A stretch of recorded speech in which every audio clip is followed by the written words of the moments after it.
ओम शांति। अभी हम सुनेंगे प्यारे बाबा की साकार मुरली के मुख्य बिंदु 30/9/21 के।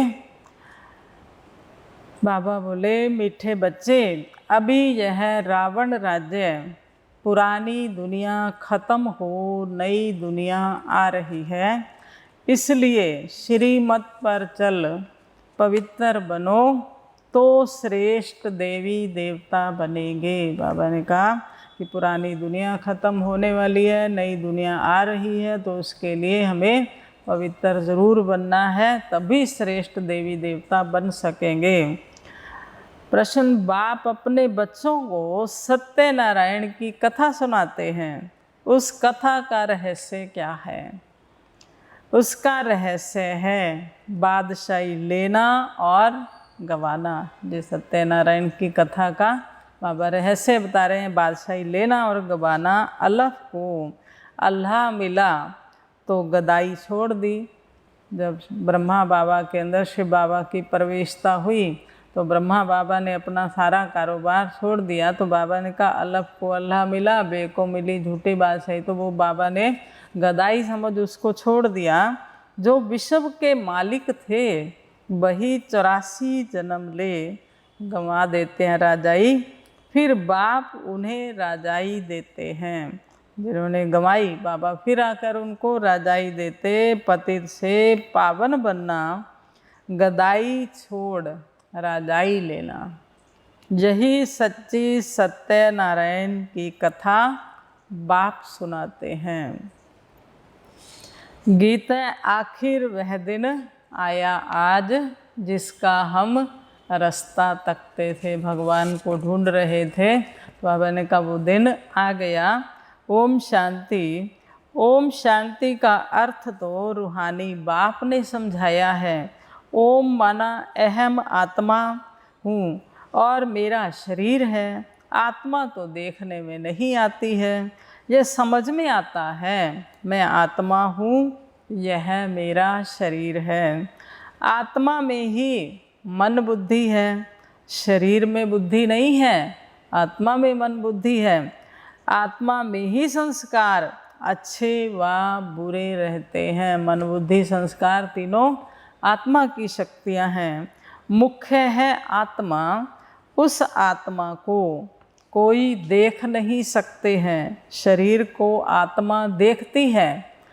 आत्मा को शरीर नहीं देख सकता, जान सकते हैं। बाबा ने कहा इन आँखों के द्वारा देख नहीं सकते हैं। आत्मा निकल जाती है तो शरीर जड़ हो जाता है। आत्मा देखी नहीं जाती है, शरीर देखा जाता है। वैसे ही आत्मा का जो फादर है, जिसको ओ गॉड फादर कहते हैं, वह भी देखने में नहीं आते हैं। उनको समझा जा सकता है, अनुभव किया जा सकता है, जाना जा सकता है। आत्माएं सब ब्रदर्स हैं। शरीर में आते हैं तो कहेंगे यह भाई भाई हैं व भाई बहन हैं। आत्माओं का बाप परम पिता परमात्मा। जिस्मानी भाई बहन एक दो को देख सकते हैं। आत्माओं का बाप सभी का एक है, उनको देख नहीं सकते। शरीरधारी शरीर के पिता को देख सकते हैं, भाई बहन भी एक दूसरे को देख सकते, लेकिन शिव बाबा निराकार है, उनको नहीं देख सकते, ना ही आत्मा को देख सकते। तो बाप आए हैं पुरानी दुनिया को नया बनाने। नई दुनिया सतयुग थी, यह पुरानी दुनिया कलयुग है। इनको अब बदलना है। जैसे पुराना घर ख़त्म हो नया घर बनता है, वैसे यह पुरानी दुनिया खलास होनी है। सतयुग के बाद त्रेता द्वापर कलयुग, फिर सतयुग आना जरूर है। वर्ल्ड की हिस्ट्री ज्योग्राफी रिपीट होनी है।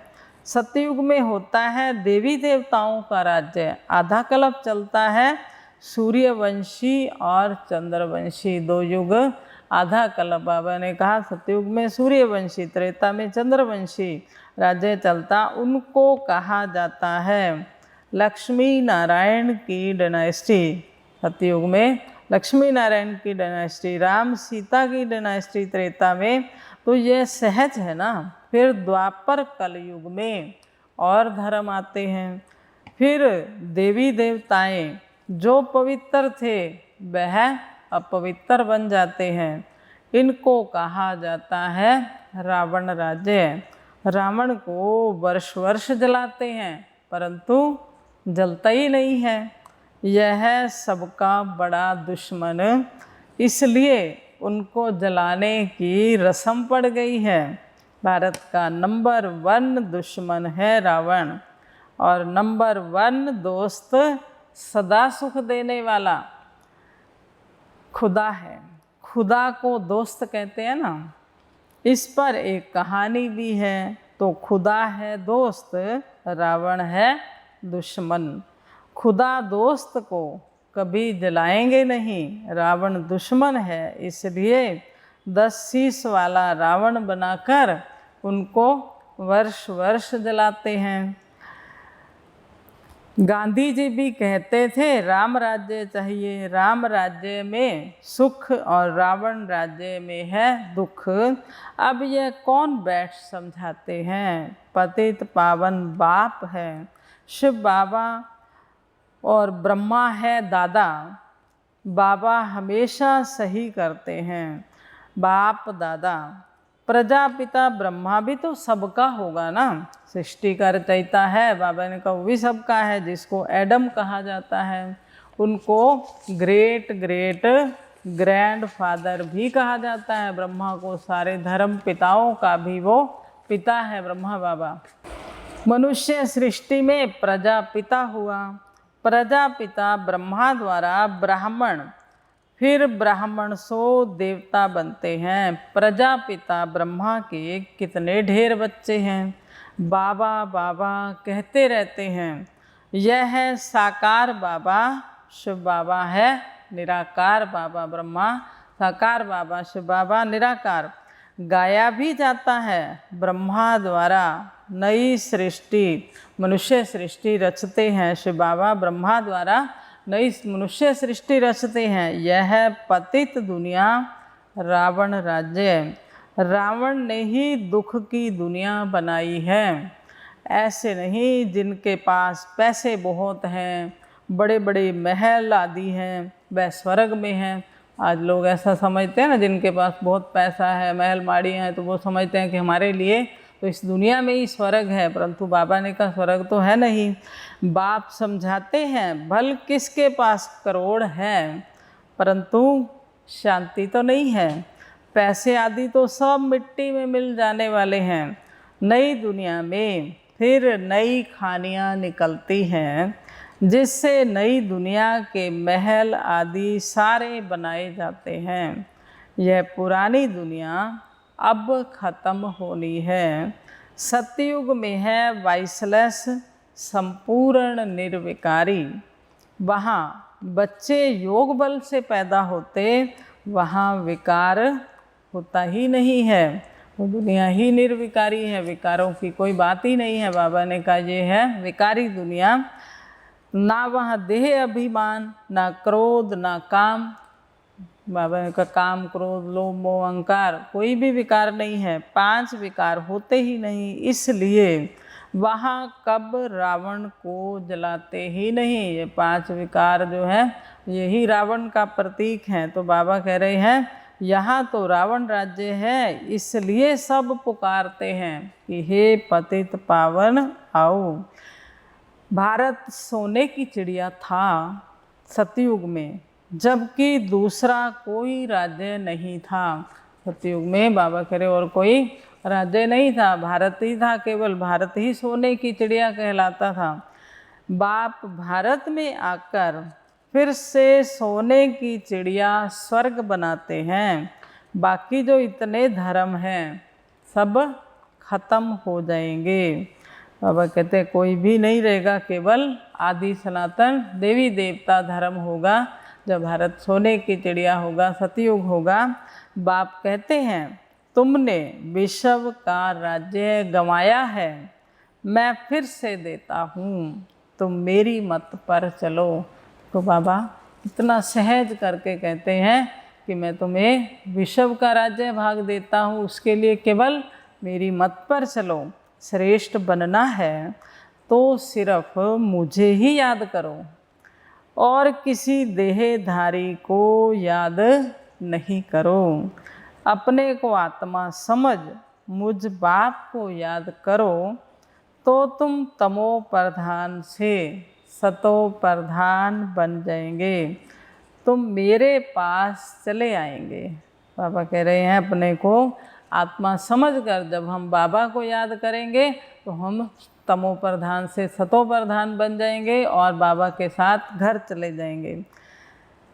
तुम मेरे गले की माला बन फिर विष्णु के गले की माला बन जाएंगी। इतने सारे याद के फायदे हैं। माला ऊपर में मैं हूँ, फिर युगल है ब्रह्मा सरस्वती, वही सतयुग के महाराजा महारानी बनते हैं। मैं भारत को इन ब्रह्मा सरस्वती और ब्राह्मणों द्वारा स्वर्ग बनाता हूँ। देखो कितनी ऊंची बात है। बाबा क्या कह रहे हैं, हम बच्चों के द्वारा और ब्रह्मा के द्वारा मैं भारत को स्वर्ग बनाता हूँ। जो मेहनत करते हैं उन्हों के फिर यादगार बनते हैं। आत्माओं के रहने का स्थान है परम धाम, जिसको ब्रह्मांड भी कहते हैं। हम सब आत्माएं वहाँ स्वीट होम में रहने वाली हैं बाप के साथ। वह शांति धाम मनुष्य चाहते हैं हम मुक्ति धाम में जाएं, परंतु वापिस कोई भी जा नहीं सकते। सबको पार्ट में आना है, अभी कोई भी वापस जा नहीं सकते जब तक बाप नहीं आए। सबको ना लेकर के जाए तो कोई भी वापस नहीं जा सकता। अभी बाप कहते हैं मैं वही राज्य फिर से स्थापन कर रहा हूँ, सुख शांति का बाबा राज्य फिर से स्थापन कर रहे हैं। तुम कैसे पतित से पावन, पावन से फिर पतित बनते हो, वह सारी हिस्ट्री ज्योग्राफी बाप समझाते हैं।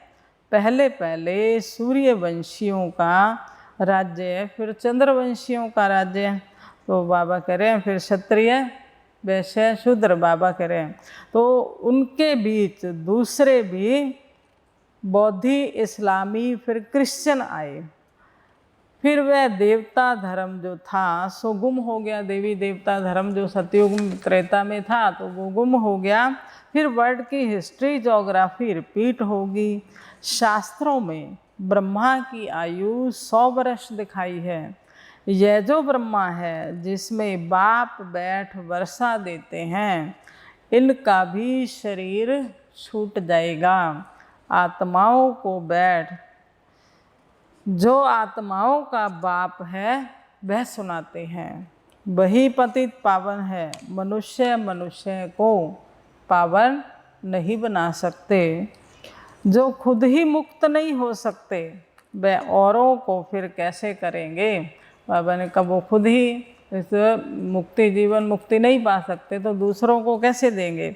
वह तो सब भक्ति सिखलाने वाले अनेक गुरु हैं। बाप आते ही हैं मनुष्य मात्र की तकदीर जगाने। जो हमारी तकदीर सोई हुई थी, बाबा अब फिर से हमारी तकदीर जगाने आए हैं। सब पतित दुखी है ना, सब त्राही त्राही कर विनाश हो जाएंगे। तड़पते रहेंगे, चिल्लाते रहेंगे, विनाश हो जाएंगे। इसलिए बाबा कहते हैं त्राही त्राही के पहले बेहद के बाप से कुछ वर्षा ले लो। यह जो कुछ दुनिया में देखते हो वह सब खत्म हो जाना है। Fall of Bharat, rise of Bharat. Bharat ही गिरती कला में आया, अब भारत का ही उत्थान हो रहा है। यह भारत का ही खेल है। राइज होगा सतयुग में, अब कलयुग में फॉल होना है। उत्थान और पतन की बाबा हम बच्चों को ये कहानी सुना रहे हैं। राइज ऑफ भारत देवताओं का राज्य, फॉल ऑफ भारत रावण का राज्य, अभी नई दुनिया बन रही है, पुरानी दुनिया खत्म हो जाएगी। इसके पहले तुम पढ़ रहे हो बाप से वर्षा लेने के लिए। कितना सहज है यह मनुष्य से देवता बनने की पढ़ाई। बाप समझाते हैं भारत भूमि सबसे उत्तम है, जहाँ बाप आकर अवतार लेते हैं और इसी दुनिया में बाबा भारत भूमि पर आकर के हमें मनुष्य से देवता बनने की पढ़ाई पढ़ाते हैं। शिव जयंती भी मनाई जाती है। सिर्फ कृष्ण का नाम डालने से सारी महिमा ही खत्म हो गई। सर्व मनुष्य मात्र का लिबरेटर यहाँ आकर अवतार लेते हैं। सारी मनुष्य मात्र का जो लिबरेटर है, दुखों से लिबरेट करने वाला है, शिव बाबा वे आकर यहाँ अवतार लेते हैं, ब्रह्मा तन में अवतरित होते हैं। गॉड फादर ही है जो आकर लिबरेट करते हैं। तो ऐसे बाप को नमन करना चाहिए। बेहद का बाप जो हमारे दुख से हमें छुड़ाने आया है, तो उसको बाबा ने कहा कितना नमन करना चाहिए। उनकी जयंती बड़े धूमधाम से मनानी चाहिए। तो बाबा ने कहा अभी तुम आत्माएं जानती हो, हमारा बाबा इस अपने शरीर द्वारा यह राज समझा रहे हैं। ब्रह्मा के शरीर द्वारा शिव बाबा हमें सृष्टि के आदि मध्य अंत के सारे राज समझा रहे हैं। हम आत्मा इस शरीर द्वारा सुनती है। आत्म अभिमानी बनना है, अपने को आत्मा समझ बाप को याद करो तो कट निकलती जाएगी और पवित्र बन तुम बाप के पास आ जाएंगे। जितना याद करेंगे उतना पवित्र बनेंगे, औरों को भी आप समान बनाएंगे तो बहुतों की आशीर्वाद मिलेगी। जब हम अन्य आत्माओं का जीवन बनाएंगे तो बाबा ने कहा उनकी आशीर्वाद मिलेगी, ऊंच पद पालेंगे। इसलिए गाया जाता है सेकंड में जीवन मुक्ति। अच्छा, मीठे मीठे सिक्की लधे बच्चों प्रति माता पिता बाप दादा का याद प्यार और गुड मॉर्निंग। रूहानी बाप की रूहानी बच्चों को नमस्ते। हम रूहानी बच्चों की रूहानी बाप दादा को नमस्ते जी, नमस्ते जी। सदा रहेंगे हंसते जी। वाह बाबा वाह, शुक्रिया बाबा शुक्रिया।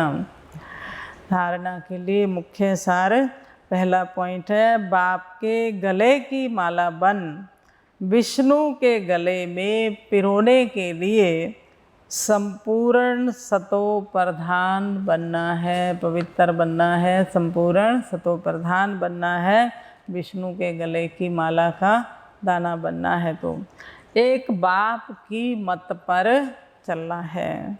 दूसरा है ऐसी सेवा करनी है जो अनेक आत्माओं की आशीर्वाद मिलती रहे।